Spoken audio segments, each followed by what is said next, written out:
time to be empowered.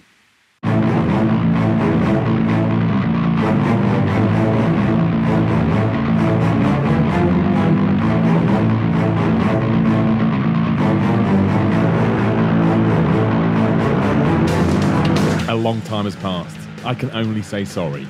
But all that matters is now, is that it's time to be empowered. My name is Simon Miller. The Be-Mpowered Podcast returns. And today I'm joined by the one and only video gamers, Mr. Brett Phipps. Hello. How you doing, dude? You all right? Yeah, I'm all right. Amazingly, we're recording this from the Video Gamer Podcast studio. Yeah, I know. This is just like, you know, we do this every day. There's nothing special about this. Come in here, we sit down, we Don't talk say shit. that. Well, it's always special, Yeah. but it's not like super special. Well, now it's just us two sat in a room chatting, which is pretty much what we do every day. Exactly, but I would like to apologise to everyone who has been tweeting me and asking me where this podcast has been. It's not really me. I do intend to do it every week, but sometimes life really does get in the way. Yeah. Do you want to tell people how long we've been planning to do this? 6 weeks? Maybe Oh, 8 come weeks. on now. Well, the best thing is I have 2 people currently lined up to do reviews of WrestleMania 31. That's still going to happen. That's still going to come. I'm still going to do it. But the problem is, you know, this is the good thing about having you sat, you know, 10 feet away, not even that, 2 feet away from me. We can just jump in here at lunchtime and get this done. Yeah. But I did want to get one done. It's been far too long. I do apologise. Eventually, one day in the future, the Be-Mpowered Podcast will go back to being once a week. You're going to get your weekly dose of being empowered and feeling good and always believing and feeling the power. Miller hasn't forgotten about you, but yeah. Unfortunately, life at the moment, as Brett knows, he experiences with me on a day-to-day basis, has been quite crazy. But we do have some time here. So I thought, Brett, come into a room. WrestleMania 31 is done. Yeah. It's the new season for wrestling. More importantly than that, Brett has received the wrestling bug over the last few weeks. He used to be a fan, gave up how long ago? 10 years? Maybe not that long ago. At the fall of the Attitude Era, I gave up. Like a lot of people, he became lapsed. Yeah, a lot of those superstars sort of fell away. You know, when Rock, Stone Cold, all those guys, Edge, everyone left. I remember I've been away for it. Only for, you know, those times where you come away for a few months and you think, oh, I'll come back and see what's happening. And I remember switching on SmackDown. I was only about 15, 16. Yeah. I remember seeing Miz. The Miz. Front and I was like, well, fuck this. Fuck that guy. The Miz turned you off? Yeah. Shit. I quite like The Miz. I think he's very good at what he does. Yeah. See, watching it now, I realise that. But when I watched it back then, considering I came from the Attitude Era where it was all like sex, drugs and rock and roll, so in your face, so aggressive. Yeah. And then he comes along and he's all smarmy and Yeah. No, I think he would have fit in quite well in the Attitude Era. Yeah. But that's a different conversation for a different time. So what we're going to do today, obviously, if you haven't worked out, and it's in the title anyway, today we are going to talk about WWE. It's going to be talking about, not in a specific sense, I'm sure we will get specific at some points, but it's more general, you know, as Brett is approaching the product, as it has to be called, from a very fresh point of view. I'm a very...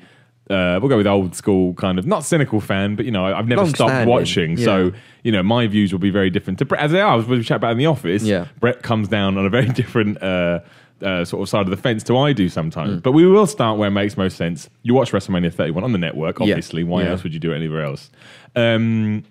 I did a blog, if you want to go to Be-Mpowered.com, if you really want to get sort of more in depth about it. But I thought it was a good show. I thought everything apart from the Sting, Triple H and Wyatt Undertaker matches were booked correctly. Yeah. But again, this is from my, you know, long-term, like you say, old school kind of mentality. As this is your first big WrestleMania, you know, off for 10 years or whatever.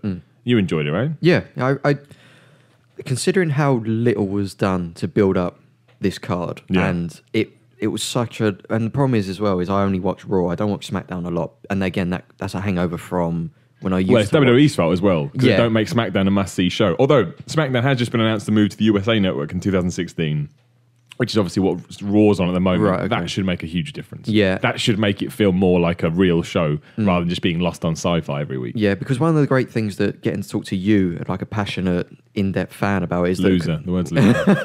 Because one of the things that the thing that intrigued me and got me back into wrestling when I first started talking to you was not only what I see when the cameras go on and the lights go on. It was like when I got to learn about all the things that go on behind the scenes. I remember there was a period when I was really passionately into SmackDown. Yeah. And the exact period when I got into it was when you told me that was when Heyman was Heyman writing was booking it, therefore it was the best. Exactly. So it was all those things. There's the dots were all starting to be connected. Well, I mean, that's why I never lost my interest in wrestling, but there's certainly periods where, your interest feigns a little bit because the stuff you're seeing on TV isn't that good. Like the Raw, we just had a couple this week being a prime example of that.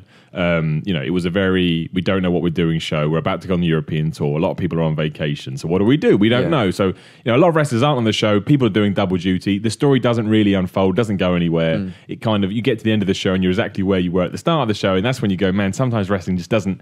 There's always the hangover of that when you come out from WrestleMania because the build, even if you don't like the build, there is so much to talk about from Royal Rumble to WrestleMania. This one was dominated by the whole Brock Lesnar contract and the Roman Reigns push. Should he be getting it or not? But that's still people complain about it, but people forget that as long as it's the whole Cena thing, as long as you're talking about it, as long as you're reacting to it, it's good television. This is what I said because my brother's just got back into it as well because I have the network. He's got it on his Xbox where he watches it, and he's really got into it as well. And he was like, "Why do people hate John Cena?" I don't, and because he's 6 years younger than me, so he got into it when John Cena was coming through, and he got attached to that character. Yeah. So when he tunes back in, he says, "I don't get it." Why? And he was not offended, but he taken aback by the. I was like, "It doesn't matter.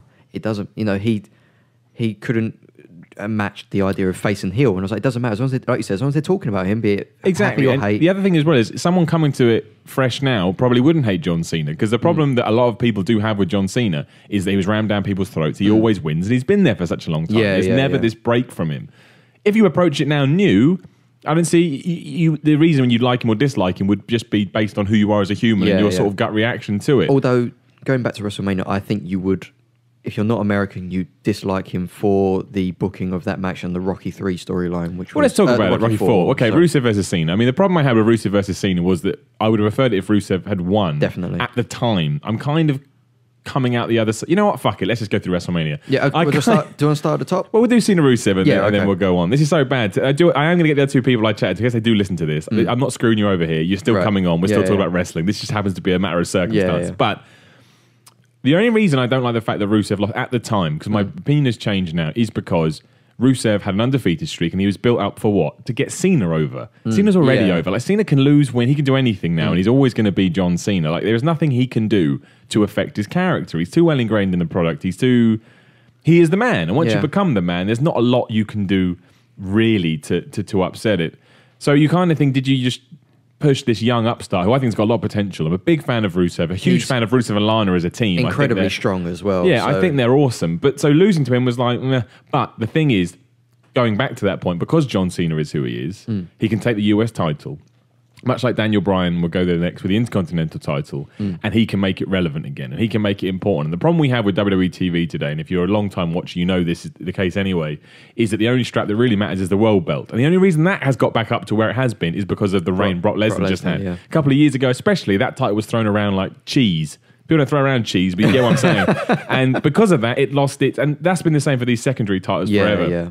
Putting it on a guy like John Cena, who's doing open challenges, who's defending the belt, who's having these long matches on Raw, gives that was a great match as well. The Ambrose match. The Ambrose was good, yeah. Really good. I thought the Stardust one was okay as well from this week's Raw. And it's just like, that makes it important to me. And if you can start building, especially for house shows and they're not on TV, and you think, I can see the champ. It's not the champ, but it's a champ I care about. And if that's what they're doing, and this isn't just, they pulled the trigger on it in 2 weeks' time, they go, nah, it's not working, we killed it, and they go with it.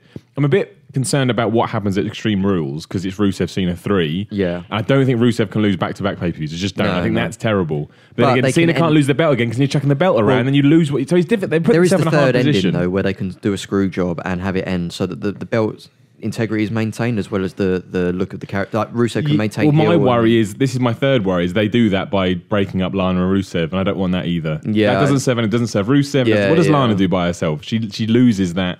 The impetus that she has. But I do think, actually, in hindsight, was the right decision to make. Rusev still seems strong. He's been on Raw. He wasn't on Raw this week, but the week before.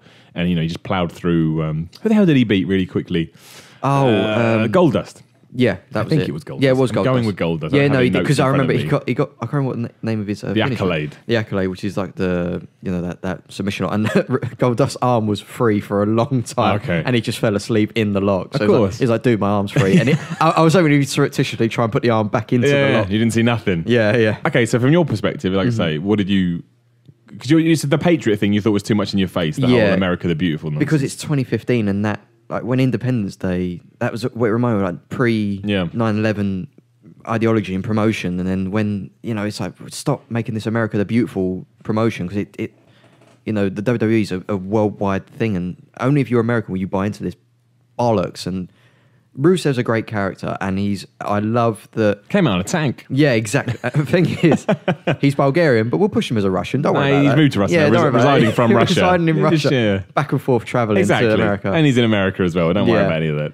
But I think there was so many, like when they first started, he was just a badass, very intimidating guy. And then they didn't have to push the fact that he was Russian. He was just intimidating because of what he did in the ring. Yeah, and the Russian thing just give him an identity rather than having to be his identity. Yeah, and there was a very definitive turning point where, and that Vince said something in the back room where he was like, no, say you're Russian, say you hate America. And I was like, there was no need for it. He was doing enough on his, and Lana was a great voice box for him as well, where she kept talking, even though he's capable of talking on his own and putting people down. Because the good thing about it is that Lana talks him up and Rusev talks his opponent down, and that was really nice. Oh, Brett, that was beautiful. Right, you can go now. You've done it. You're not going to top that. And it was a really, really nice thing because he just says, I'm going to beat the shit out of you. And Lana says, this is the champion. This is the guy. Yeah. And I love that combination of the two of them, like you say. And then there was that period where she went to do that film with Edge. So still doing it now. Still filming it. Yeah, so she went away for a while and then he sort of just went quiet and he didn't do any talking again. Yeah, it just came out. With a Russian flag drop in and then John Cena just looks up and he's thinking, I could easily pull that down. It's in my... I just didn't like the setup. And then post-Raw, post-WrestleMania, it just felt like a reset button had been hit. That's that plot done in terms of... America wins again. Of course they do, because they're never going to lose. And I like you said, though, the US Championship... they are pushing that and the Intercontinental belt to be reputable again, which they need. But I'm a bit worried that every week Cena's defending the title. They do need to set up a long-standing feud in order to. They need a program, because it needs to feel important. If you're just having these week-on-week matches to start with, works. Yeah. But it's like Neville. Neville obviously came from Adrian Neville, came from NXT. Amazing but he needs a program. I liked what he did with Seth Rollins on Raw. I liked what he did with Curtis Axel the week before that.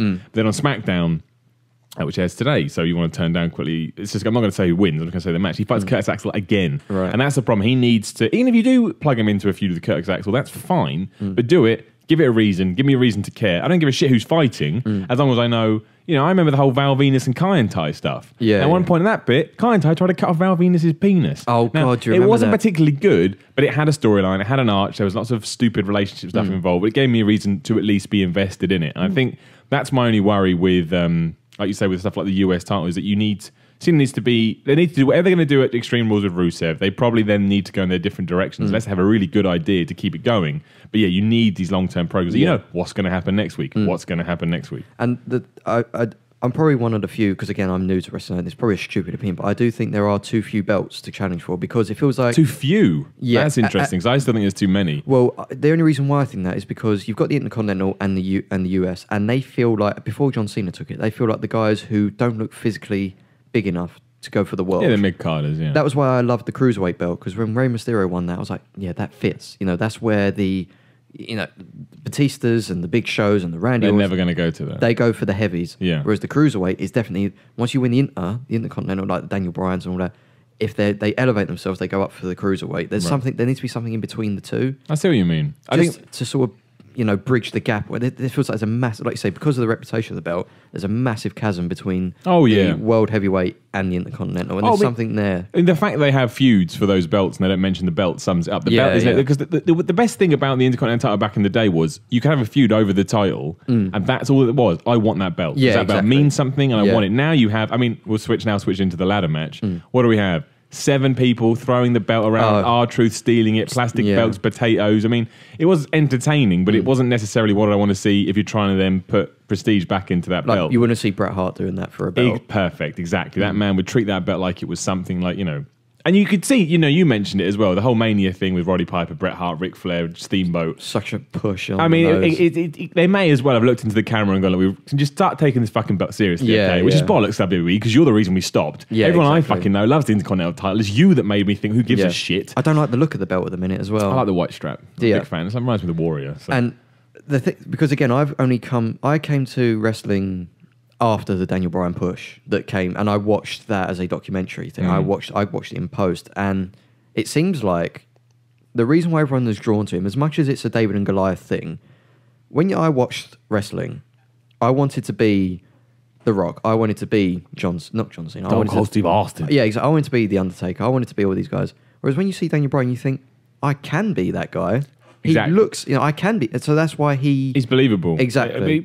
He's not believable in the sense that you look at him and think he can kick people's ass, but he feels like a real person. Yeah, he's identifiable in terms of he's not too far away from what you want. And also the big thing is that when he gets in the ring, he backs it up. I can't think of a bad Daniel Bryan match. He's probably arguably the best worker. I mean, to me, he's the best worker in WWE. I think you could even argue he's one of the best workers in the world, my opinion.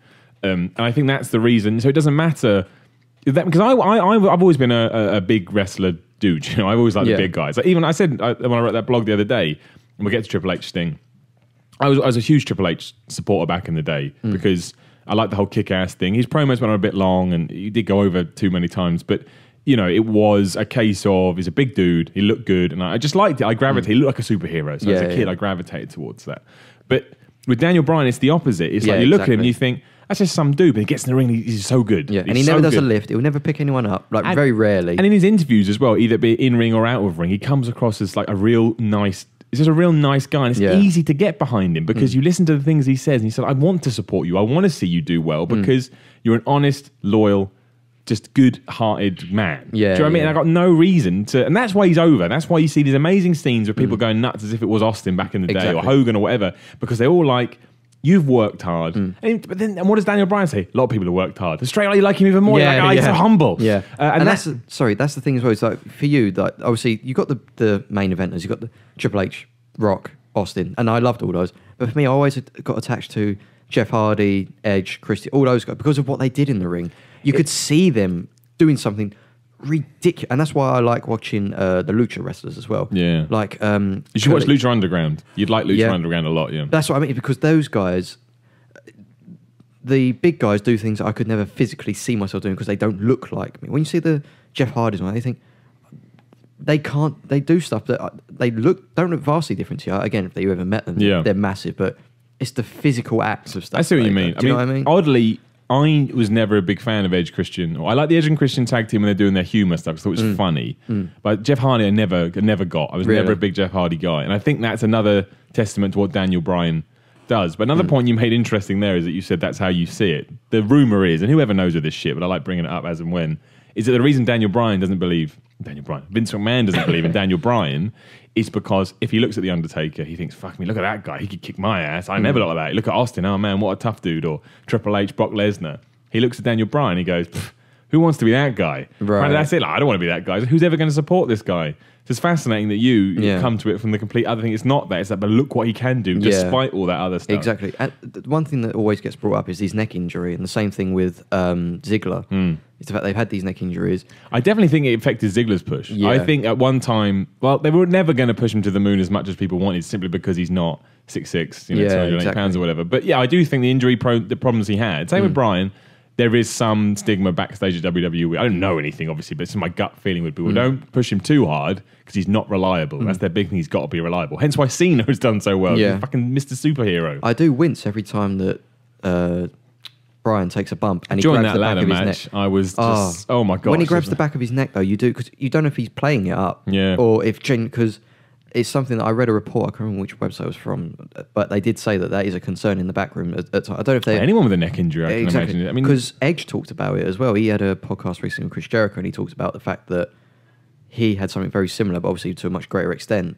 And it's just one of those things where suddenly you can just say, that's it, done. It's not even a case of the injury getting progressively worse. It'll just be one day. One day and you got to back out. But I do think that all adds up. And I think the problem is, I mean, now we're post-WrestleMania season, a lot of people said Daniel Bryan would probably be moved back into the top spot. I don't see it. I just don't see it. I think if you're going to do it, you do it at your biggest show. But saying that, he's got a good reputation. He's good in the ring. He can give good matches with anybody. So again, if you're going to bring prestige again to the Intercontinental title, I'm fine with him doing that. Because I think, more importantly, it's something that needs to be done. And who can do it? I like Bad News Barrett. He can't do it. I like Ziggler. He can't do it. No. Daniel Bryan, he's been world champion. He's super over. People love him. He is the right man, much like John Cena, to do it. So if that's the plan, then it's the right decision to make. And hopefully, a year down the line, it's not going to happen, but, dream, always believe. He'll be back fighting for the world title after leaving the IC belt in a better position, which makes the company better for everybody. Because you're not just excited about one match on the top of the card. there's mid-card matches that have a Exactly. greater importance because of what they're fighting over. With all that said, the ladder match was good. It was exciting. really good. There wasn't any too insane bumps, which I'm actually now a fan of. The Dean Ambrose one was Oh insane. my God, the Ambrose But one. it wasn't... I'm glad that we're kind of not moving away, but there was a time where all ladder matches was just... I mean, you Bump enjoy after it. bump after But bump. after seeing all these injuries and Yeah. being a bit older, I'm quite happy not to see this stuff. But I thought it was a good match. The one thing that was said on Austin's podcast, was the good thing was because there was 7 of them, they didn't all have to take a lot of bumps. They were spread across each of them. And then again, the Ambrose, how he turned up to Raw the next night, no, and he put in a great match aga's Cena. I have no idea how he managed Because that. they're wrestlers. They're all crazy. But he looked out. He was gone. Like the way he tried to signal the referees, like, I'm in trouble now. he very slowly, his arm came out and was like, yeah, can you get someone? I don't know what day of the week it is. I don't know where I am. Just quickly as well, because like I said, we keep going back to it, but you're a new guy. We're really getting used to it. I just want to go through each guy in the ladder match, because these are people that are trying to, most of them, arguably 2 have already done it, but they're trying to make their way. Yeah. So you've been watching it now for what, 3 months? 2 months? Bit long, maybe 5. Okay, let's start of the year-ish. Yeah. Okay, so we've done Daniel Bryan, done Dolph Ziggler. Luke Harper, what's your first impression of him? I thought, when I first saw, I loved his character. I thought he could be a new Mick Foley type, where he's got that bizarre, in the Mankind era, where you don't know what is going on behind them eyes. You see prison, you can see insanity.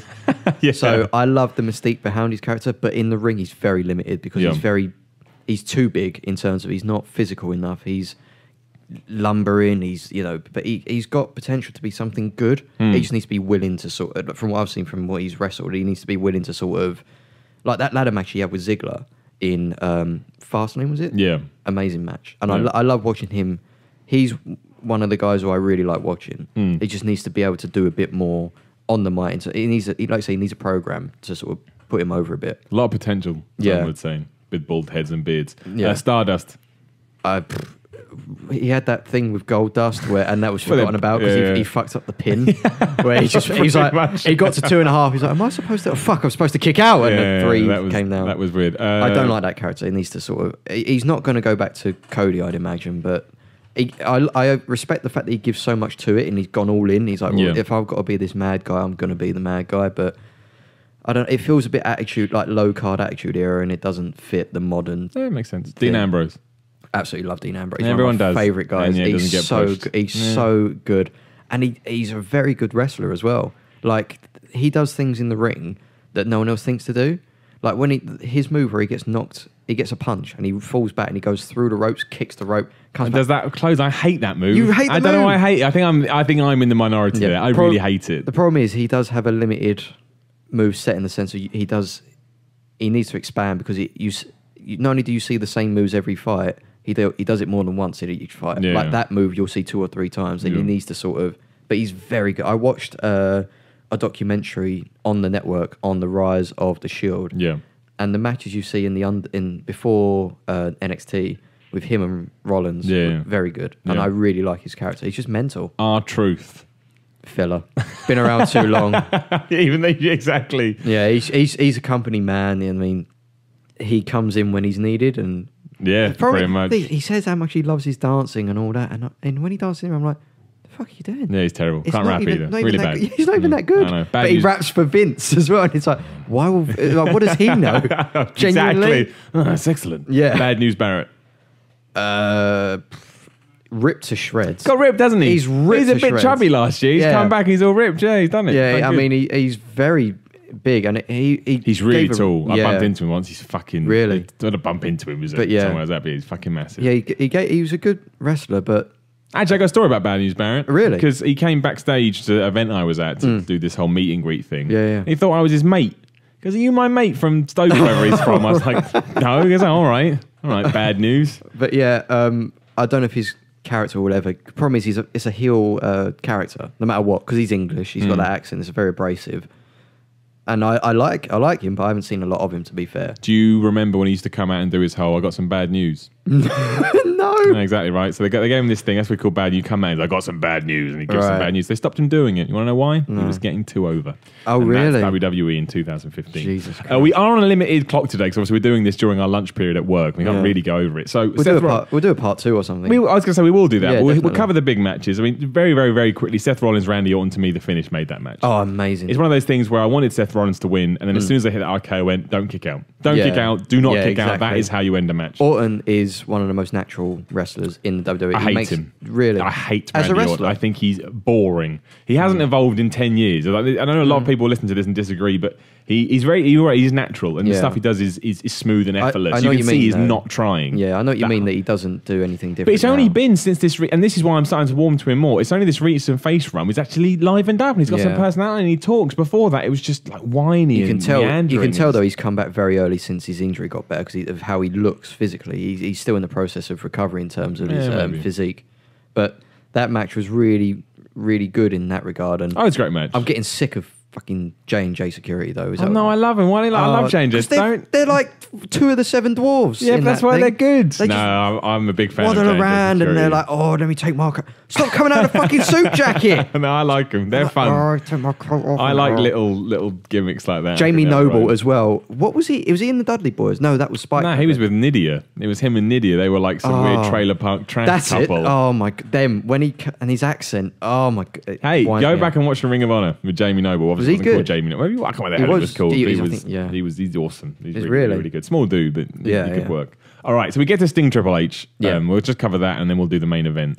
Did you? Sorry, before we go, did you see Scott Hall's tweet about? He got asked, why did NWO come out and defend Sting? It's the money, the dollars. Yeah, no comment. Dollar. Probably true. I just don't agree with the whole Sting Triple H thing is. No.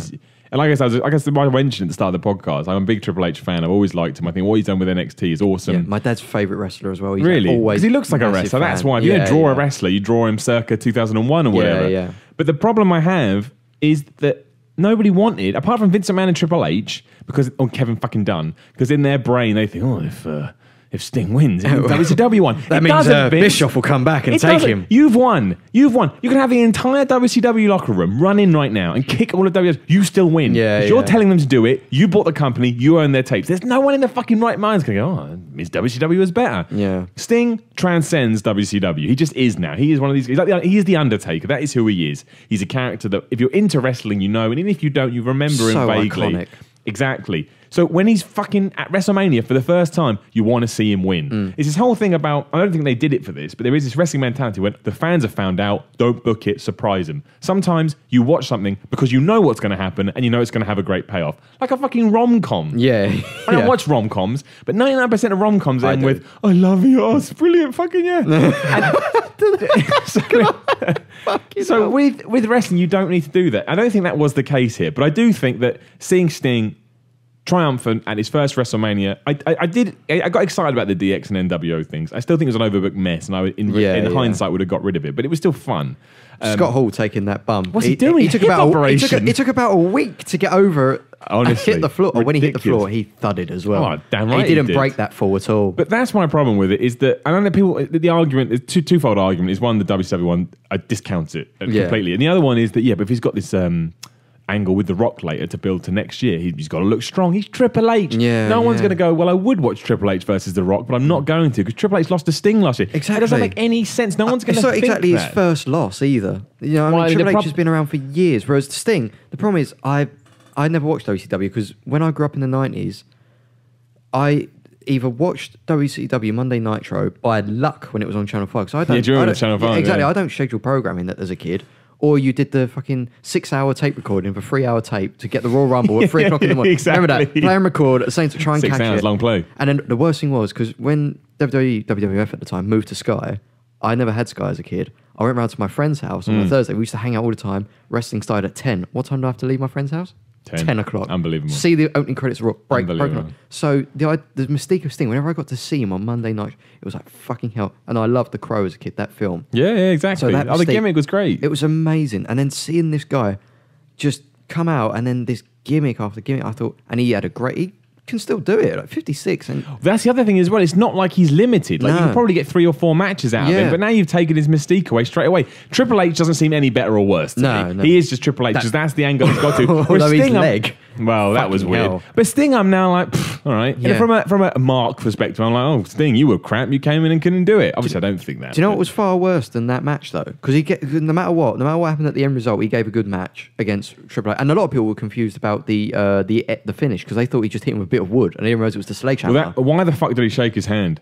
Why did he shake his why? hand? Imagine I came in, I said, bro, I want to fucking play you at Mario Kart. I played at Mario Kart. I smacked you in the head and beat you, but fair play. Yeah, you went, fair exactly. play. He's shaking his hand for, like, The more offensive thing was the Raw interview the Monday afterwards. on the network. Not the Raw. They couldn't even get Sting on Raw. With he's given a talk. And again, as much as it's a work, you can sort of see behind the curtain, like sort of when he's talking, you sort of see sometimes it comes he's across. contemplating what he wants to do. And then fucking Bo Dallas walks out. Fucking Bo Dallas, some wank from behind the curtain. I like Bo Dallas. But I agree with you. I agree. But do you know what I mean? Like he hasn't been on Raw in months. No. Since I've been watching, he hasn't been on Raw. No, he hasn't. He walks out and interrupts a Sting interview. Sting! Yeah. No, I agree with you. That goes to show what WWE thinks of Sting. And the way it looked like Sting wasn't told, in a minute, you know. Do you know... I don't think they would have done that. I don't know if you've heard of him, but Bo Dallas, he's... just as he's about to go out. He's a young up-and-comer. He's been a young up-and-comer for about 15 years. He's going to come down. Bray Wyatt's brother. Is it really? Yeah, they're IRS's sons. We are a lot to IRS, Erwin R. Shyster, giving birth to future wrestling talent. Fucking hell. But no, I think that it just, to me, was pointless. You know? Yeah. And why the fuck Sting? Because like with that Raw crowd, which is raucous and loud, who's the mystery opponent in the six-man? It's Roman Reigns. A, not surprising. B, going to get booed the shit out of. Yeah. Make that Sting. Exactly. Put Sting, and they've Doom matches out there. They would have gone nuts for it. It's like, fucking hell, Sting. Yeah. And then put Roman Reigns on the network to go, I'm so sad I didn't win belt. Oh, he's fucked now as well, Roman Reigns, by the way. He's in a difficult position. They've got to do some amount of digging to get him back up to any... Even if they do a heel turn with him... I would support that 100%. Because now that Heyman hasn't got Brock, because Brock's suspended... I don't know if anyone's been keeping up, but I've only seen the first Raw after Mania at the minute. Don't worry. They buried that under the rug this week's Raw. Don't worry about that. Fuck's sake. 2-minute segment. Never mentioned again. Cheers, guys. But if only Heyman had... If he'd have groomed Reigns and said, let me take you under my wing. You've had a bad Mania. Let me take you. I see what you mean, but I don't want to see Heyman and Lesnar break up. Don't need to break that thing. You kind of do if you take on Reigns, though. Like, why would Lesnar wouldn't be happy with that? No, but then you can make him face those. If you say, like, Lesnar's out for 4 or 5 months because he's only gone 4 cards a year, and it's only he comes back, and then Heyman twists again on Reigns and Lesnar beats the shit out of him again to get a leg up. Yeah, do you know what I mean? Well, they do need to do something with him. I agree. Like the moment he seems to be floundering a little bit. Well, let's just go straight into the main event. I thought it was a great main event. It was great. It was brilliant. I wanted Lesnar to win desperately, but I think the finish with Seth Rollins coming down was perfectly booked. Yeah. Apparently they didn't know until like an hour before the event. So it didn't leak out. But I think Rollins looked strong, Reigns looked strong, Lesnar looked like the fucking. Honestly, I was saying this the other day. I would have been happy to Lesnar signed a 3-year deal. I'd be happy to have the belt for 3 years. Yeah. Because when he lost it, oh my gosh, would you give a shit? Yeah. And if he has matches like that 4 times a year and does that to people, it's never going to get boring. Not 4 times a year. I love the whole booking of Mania and the Raw afterwards. The way they set up Rollins as the dirty slime ball. They do it great. He does that character so well. And I loved the fact that the F5 got dropped so early in that match. Where Reigns tried. He's like, well, fuck you, I'm just going to throw you over my shoulder. It felt real. And that's the best thing about Lesnar matches. They come out the gates 150 miles an hour. They fucking kick the shit out of each other. You can see he's told him to hit him. He's fucking bleeding everywhere. Yeah. And the one later may have been blade or who knows. But the original one's a proper cut. So you would imagine. Because it was actually, it looked like a graze where he took exactly, the top layer and of skin off. Lesnar matches look real. I mean, that time when Reigns was on the ring apron and Lesnar he was kneeing him in the face and Lesnar just smacked him. And I was like, fucking hell, that is a man just clubbing somebody else. But because of that, you can't help but think, well, A, because the whole UFC stuff, but also because he's fucking doing it in the ring. That Lesnar is the real deal. He's so legit, it's ridiculous. But with all that said, it goes to show that WWE knows what they're doing. Each character came out of that with a sort of a definite sense of who they are, and they each came out stronger. Yeah, they know and what to do that in a main event of WrestleMania. Well, I don't know if they do, because like you say, I don't know what they're doing with Roman Reigns now. What do they do? Because they can't put him in the Extreme Rules main event, because he's not going to win the belt. He's just not. Seth Rollins, I imagine, will have it for a while. So if you put him in the 3-way again... Well, there's going to be something that means that Lesnar doesn't win. They can't just let Rollins beat Lesnar. There's no way it'll just be a Well, Lesnar's going to be away for still SummerSlam. I think you won't see him again. You see him on TV, you won't fight again until then. But let's say you have a triple threat again at Extreme Rules, and it's Rollins, Orton, and Reigns. Oh, yeah, of course, yeah. Rollins ain't going to lose that belt. No. And they're not going to let Reigns get pinned. But Reigns still lost again. That's still your second chance at the belt, and twice you may not have. I mean, you did get pinned at WrestleMania, but you still not. You will start to lose momentum with him. People will start to look and go, "You're a joke. You can't do it." So what do they do with him? Rumor now is they put him in a fucking program with Big Show. They've been working the house card circuit. Oh, but who wants to see Roman? Apparently it's going to be the Superman punch versus the knockout punch. I don't want to see that. No. I'm glad they're trying to give it an angle. Not interesting. No one cares. And also, for fuck's sake, how do I suspend my disbelief with that? Yeah. Big Show ain't going over there. Big Yeah. Show ain't winning. Reigns wins. So where's he going? What's he doing? That's why I think a heel turn's important. It gives him a whole different cast of characters to fight with. And it suits the way he talks. You could put him on a program with one of the belts now. So if you're trying to legitimize those two Well, belts, that's the thing. And he did would they do that? Maybe. But I mean, he did an interview on SmackDown. And he just came across as an asshole. he's not good on the mic. He's not I good. think when he comes across as like he thinks he deserves it. He comes Yeah. across like there's no humility. It's No. very expected and stuff like that, and that's cool. There's like no problem with that. But let me hate you. And to be honest, if you start doing that, I'll probably start liking you. That's just like The Rock. That kind of thing happens where you switch around. You're like, this guy's kind of cool. So I don't know what they do with him now. I do because everyone said. A lot of people going, oh, well, he had such a good showing at WrestleMania that it proves that he can now be the top of the company. No, I don't agree. No. I think he hung in there with Brock Lesnar, but I still don't see him as... I think he can be that guy, but I don't see how he gets there at the moment. I think Rollins is ahead of him. I think Lesnar is ahead of him. Not going to, but you put Cena back in the main event, I believe him more than Reigns. Bryan, I believe more than Reigns. There's probably other guys in that company that could push that I believe more than Reigns. I'm not saying that he can't be that guy. I'm saying they're not doing the right thing with him at the moment to make me think he's that guy. Him and Wyatt are completely lost. Oh, in that Wyatt. card. Let's do it quickly. I will do a part 2 of this. We will. I'm sorry this one's quite short, but like I say, we want to limit We'll do time. a part 2 where we talk about like the rest. We'll go of it, Raw though. and we should just start reviewing Raw each week. That'd be great. We could do it. Yeah, let's that'd see. be You really- go, yeah. comment on this. If you want Brett and I to start a Raw review podcast, Yeah. let us know and I'll decide whether we're going to do it or not. Prolapsed. Why is Prolapse fan. Yeah, kind of that. But everyone go listen to Lapse fan. Amazing. The problem with Wyatt is he always loses. Yes. He lost to Cena last year. He lost to Taker this year. He does promos. They don't say, I like him, but He's they don't so- say anything. But he's. It feels like his character is so what's the word, meta, because he has to sell this mystique again, like Luke Harper, because they both came out of that same stable. But he sold that program on his own. Taker did fuck all. Well, exactly, wasn't there? No, And he did it. It's some of his best Everyone work. was excited for that match. That was as much as the main card was built, everyone was excited for the one before. And the biggest problem with that card before it even started was that it wasn't night.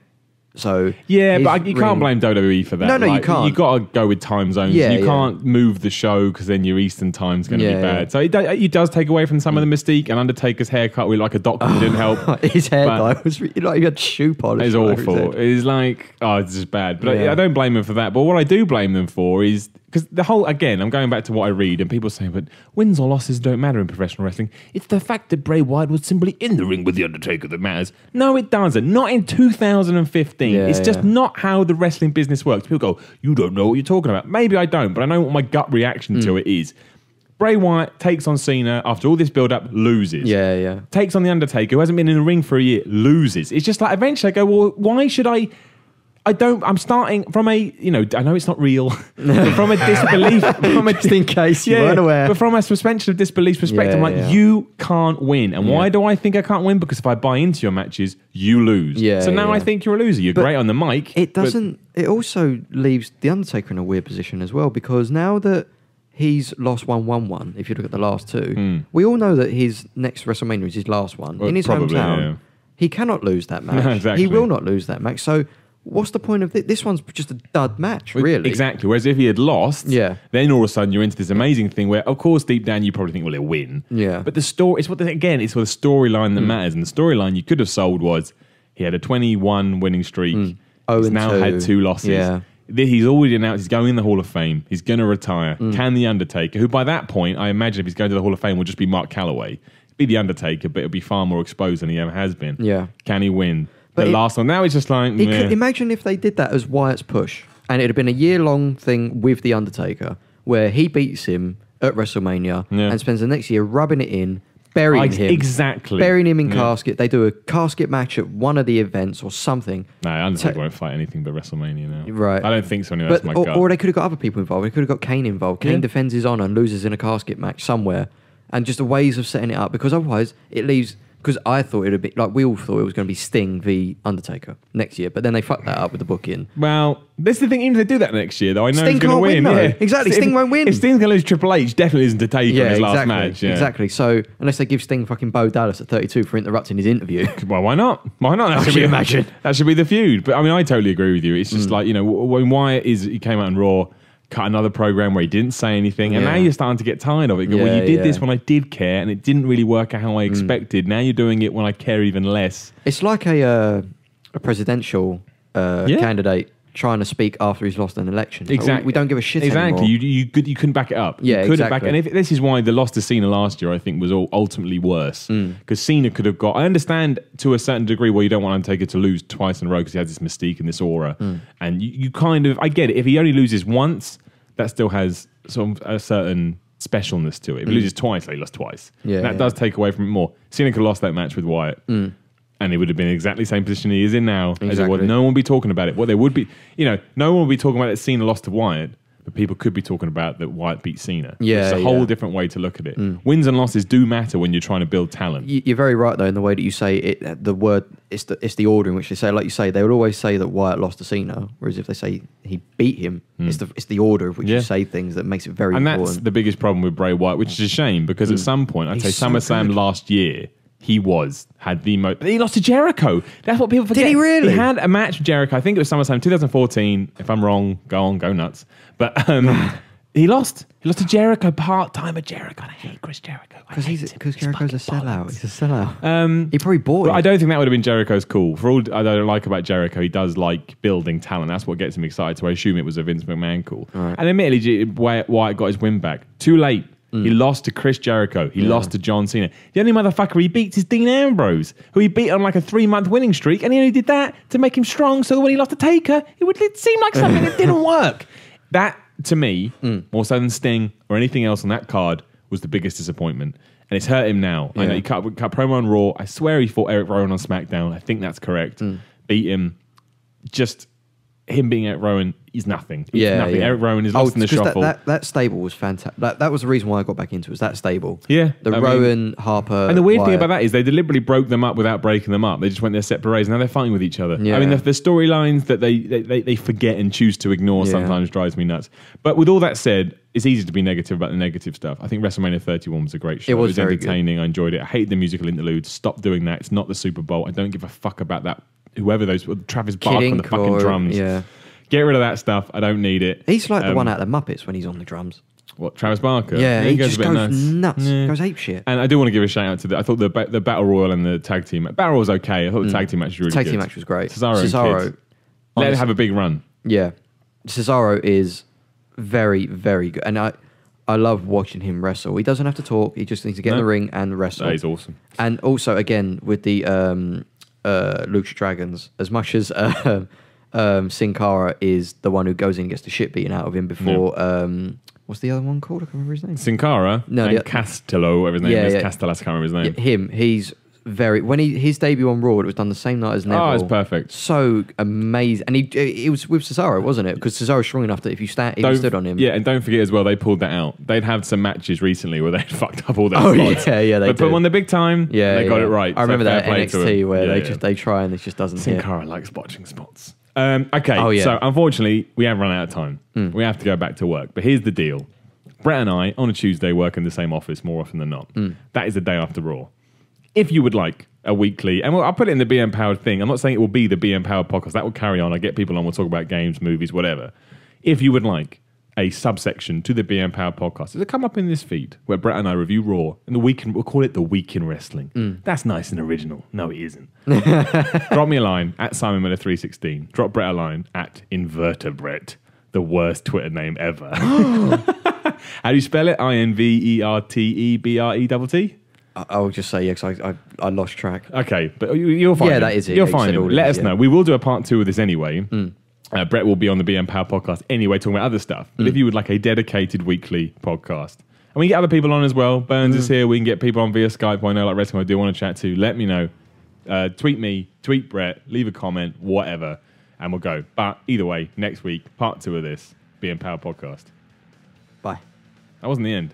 What? When would you say something empowering? But you didn't do it. I was too scared. You give me a look and I was very scared. So I was, No, you're right. But before we do close this down, I want to apologise once again. I promised you we will get back into a flow with these. Yeah. It's just because life sometimes is fucking crazy. Can I just say, It's I really hard. really enjoyed doing this. It's really nice. To Well, that's what I finally did talk as about well. wrestling. So I think even if people go, no, I don't want it, you may get it anyway. Yeah. So we'll see what happens. But like I say, I do apologise for the delay. Like I say, go to Be-Mpowered.com for more. Obviously, visit videogamer.com and the YouTube channels. Hit up Brett on Twitter. Hit up myself on Twitter.